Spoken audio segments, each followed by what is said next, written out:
Get into position here. Oh man, that light's bright. So here's a little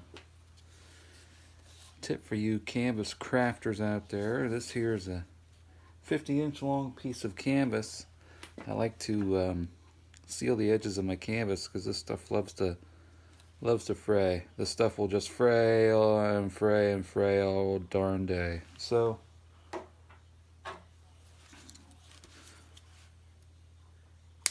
let's get that out of there. What I like to do, this is a life hack. I'll roll it up like this. So otherwise, like, you could go along the edge, 50 inches of canvas, that's gonna get old after a while. So I'll roll it up like it is. Now it's in one small compact area for me to apply the seam, guard, sealer, fray check, wonder glue, whatever you're using, whatever you want to call it. It's like whatever. But I mean, heck, look at this. You can hit 3, 4, 5 layers at once. You can work it right in there.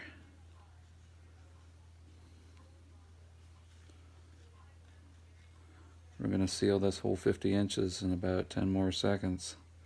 10, 9, 8, 7, 6, 5, 4, 3, 2, 1.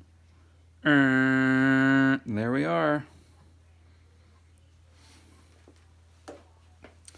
Now all we have left are I did the other one already. Did the other long side already.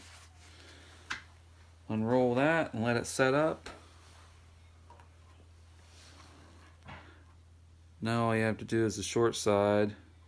Now if this was a large square piece, let's say we were doing a yard or something 48, something large, square, large rectangle, well then you could roll it up both directions, both axes. Roll it up one way, then roll it up another way. If you do this. I don't have a serger. Not going to buy a serger for one project. Even though I'd like to have one. And if I was in the business of doing canvas work, of course I'd probably have one. But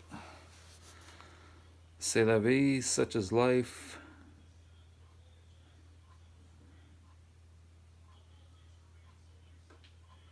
Leave that goop in there. Now whenever I do my seams and folds and stuff like that, if I have any raw edges sticking out, it'll be much less of a chance of anything unraveling. So that's that. We'll drape it over there, let it set up, and that's that.